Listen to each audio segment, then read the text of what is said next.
Welcome back to Steel and Vance. It's sort of tradition now that to start the season, we talk with our unofficial third co-host, and in the middle of the season at Christmas time, we talk to our unofficial third co-host.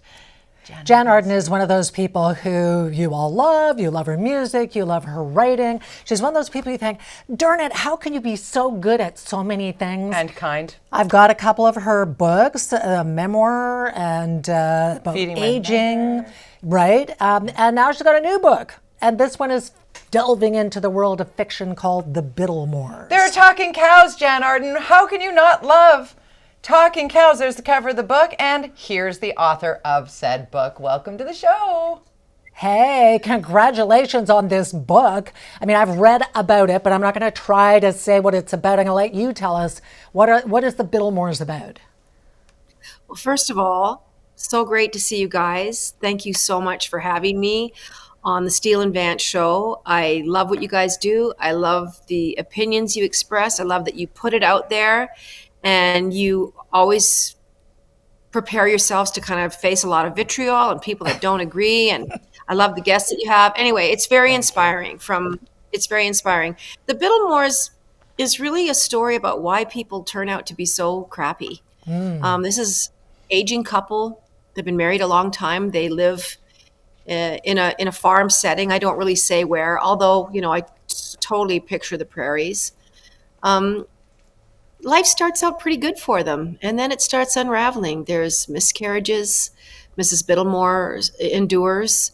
Mr. Bittlemore gets more and more disenchanted with the idea that life was going to be a certain way, and alcohol gets involved, and they decide to take matters into their own hands, and they kidnap a baby. And the story really starts getting interesting when this 14-year-old daughter that really, really feels like she doesn't belong in this farm, she decides, I'm going to show you guys, screw you, I'm going to get pregnant and I'm going to have a baby. She has no idea that she is, from another family and has been taken under very nefarious circumstances. But that's when this story begins, is our young heroine, Willa. Her mom runs off in the middle of the night after she has her. You're 14 years old. What are you going to do? I'm taken off. Mm-hmm. And Mr. and Mrs. Bittlemore are left with a very large problem to deal with.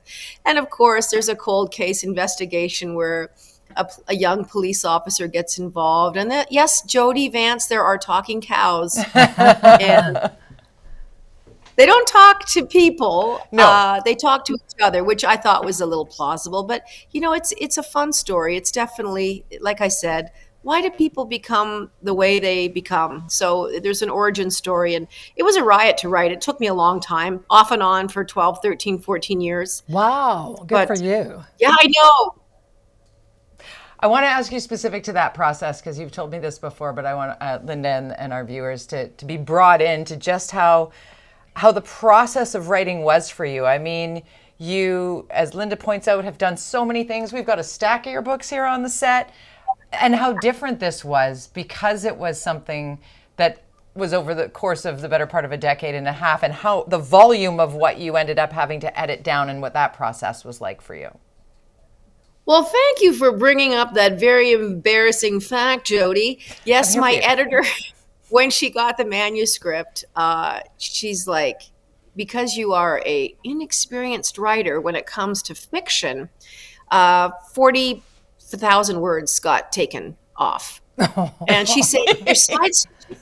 I know. She goes, it's fine to have a side story, but then your side stories had side stories, and those side stories started slipping into side stories. And she said, trust me, readers want that main story. They don't mind a B story and a C story kind of going along in parallel. But when you have all these sidebars, you don't want to turn into a bad Lord of the Rings. You really just want to have a story that people can understand. But I started writing the story. I had the idea for this old couple. They say, write what you know. Mm-hmm. My dad was very cantankerous, contentious fellow, and he was a drinker. And, why does this always happen to me? I have a landline. Clearly. A landline. Yeah.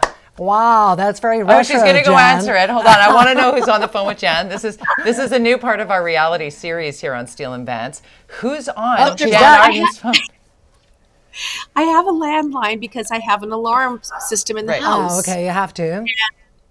Anyway, so Everything's okay. yeah, it was my editor was wonderful, and she carved out the story. But I was really determined to write about something that I knew about and something that was familiar to me, and a rural life. And I grew up around animals, and I thought it would be really fun if the animals talked. I was a huge fan of Babe, Pig in the City. That's just a masterpiece. And I was a huge fan of Fargo. And I thought, gosh, if those worlds kind of collided. Meld them together. You know what they say, Jan, is that they say a really successful writer is when you can hear their voice in their writing. And you do that very successfully. Is it easier when it's memoir versus fiction? I think memoir is a lot easier. I feel like in a memoir, you kind of are really, you know what your story is, or we hope that we do. And you can write to that. But when you're kind of making up people's lives and their thought process and what happens next, I learned a lot. I really am proud of myself for finishing it. I didn't think I'd ever get it published. But my dear old mom said to me, Jan, you don't have to be a great writer to tell a great story. And Love it. I think we all tell each other stories. I mean, especially now around the holidays, this is when the stories come out. Well, in 1948, your uncle said that we went down, we blew up the jail, and he came. And you have people that aren't the greatest storytellers, but it's so compelling. It's not in their verbiage or how they articulate themselves. It's you can follow along, and I think everybody's got a great story in them. Yeah. And I really believe that. It's just taking the time, and COVID obviously allowed me an extra couple of years at home to make sense of what I was doing. And my friends were making fun of me. Well, we loved following along, if I may call you my friend, because when you were doing it and putting it together and it was actually happening, the excitement was almost childlike watching you see it come to life, kind of like your TV show. And you've got another TV show before we let you go. Tell us a little bit about what you're working on there. Well, we're working kind of on a crime procedural. Leah Gautier, who worked with me, was one of the show creators on the JANN show. The last year, we've been kind of working on the idea of an aging, retired kind of police officer that has to come home to deal with her dad. He's in an old folks' home, and there's a murder. There's a young girl found in one of the beds in the nursing home, and she dies under very horrible circumstances. And of course, there's a lot of memory loss in the nursing home, so no one knows what's going on. But we're trying to get that through. And you get turned down at every corner. But the thing of it is, you just do stuff. And Leah's fantastic. And like you guys, I mean, this show is a testament to absolutely doing stuff and to making it work and to go against kind of the grain and the norm and how things are usually done, and it doesn't work like that. So sometimes it does. Leah decorated our set, actually. Leah decorated our set. She did all this. Listen, you look fantastic, and it looks fantastic. But it's been a blast being creative. So. Well, listen, I've just got another book that I'm going to put on my shelf to add to several books that I must read over the holidays. So, Jan, Merry Christmas to you. Thank you for being an amazing human being and entertaining us. And we'll look forward to seeing what's next on your bucket list in 2024. And happy pre-birthday to you. Thank you. Our Christmas baby over here. Look after yourselves. Have a great time, and eat stuff and watch stuff and watch. We're going to be doing that. And you come to town and make it on a Thursday so you can come in here and play with us. Let's do some hot topics together. The world needs some Jan Arden in studio. Love you, girl. Thanks, Jan. For food, Merry Christmas. I will take you for food. I love that woman. Yes, okay. All right. All right, coming up next, making Canadians proud.